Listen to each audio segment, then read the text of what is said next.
Jamespot propose aux entreprises de remettre l'humain au cœur des processus collaboratifs de l'entreprise. Son président Alain Garnier est avec nous.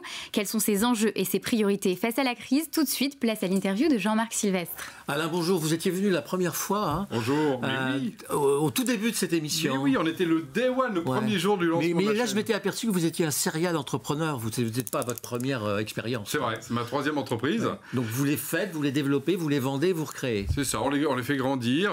C'est vrai que moi, je suis plutôt dans le B2B, tout ce qui est entreprise pour les entreprises. Ouais.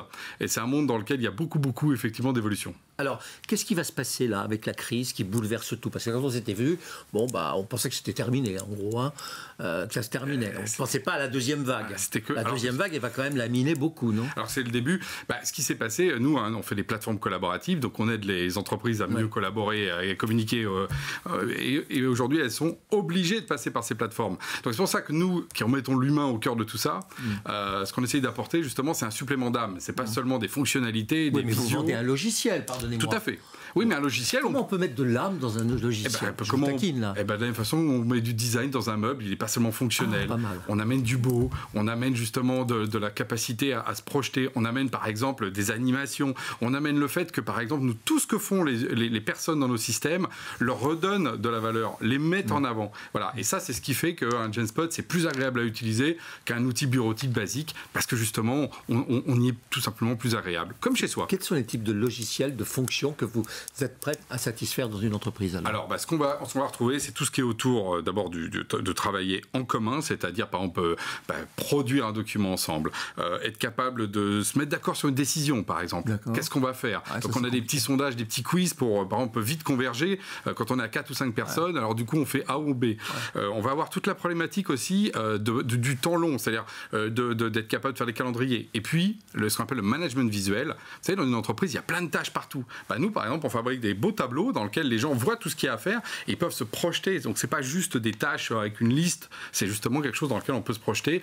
Et donc, on se sent mieux aussi à travailler au quotidien, tout simplement. On en a bien besoin en ce moment. Vos clients, ils appartiennent à des secteurs particuliers ou sont... Non, nos clients, c'est tout secteur. Ça va depuis BPI, Carrefour Banque, par exemple, côté bancaire. On va avoir des gens comme la CNAM ou les ministères. On va avoir énormément d'ETI, des boîtes intermédiaires qui sont des magnifiques boîtes dont on parle peu souvent, qui sont les fleurons industriels français. Et ça, on en a, mais nous, des dizaines. On a plus de 350 clients de ce type-là. Qu'est-ce qui vient vous chercher? C'est le président? C'est le directeur général?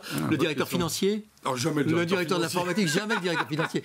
Désolé pour lui. Non, mais en fait, ce qui vient nous chercher, c'est soit le président qui a effectivement... le DRH quelquefois. Non, c'est vraiment les gens, soit le président qui a une conscience qu'il faut effectivement donner quelque chose de mieux pour ses collaborateurs en termes d'outils, ou les gens de la com interne qui, eux, ont vraiment conscience qu'il faut effectivement travailler autrement. Et donc, c'est ces deux acheteurs-là qui sont très importants. Quand ils vous appellent là actuellement paniqués en disant « mais qu'est-ce qu'on fait ?» Et bien justement, nous on leur dit bonne nouvelle, on a un modèle fast track, on peut aller très vite. Mais c'est vrai, on s'est adapté aussi, on a accéléré nos processus de mise en déploiement. Ça fait partie aussi de l'adaptation, de l'agilité de boîte comme une autre.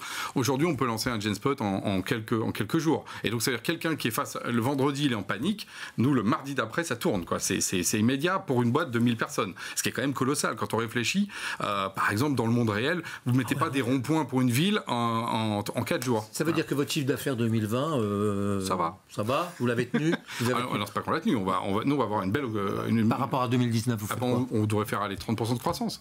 Ah ouais? Ah ouais. Alors qu'effectivement... Attendez, il y a encore 2 mois, là. Oui, un mois et demi. Pour ça, nous, on est porté par ce sujet-là, par la crise, qui finalement ramène le digital au cœur des débats, y compris dans les boîtes qui étaient réticentes au télétravail, à toutes ces formes-là. Vous allez faire 3 millions ou 3,5 millions de chiffre d'affaires. Ouais, je vous vois déjà penser à la 4e entreprise que vous allez pouvoir créer. Non, moi, quand je suis dans une entreprise, je suis dedans.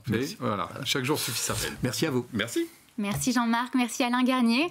Je rappelle que vous êtes le président de Jamespot qui offre aux entreprises des solutions collaboratives sécurisées.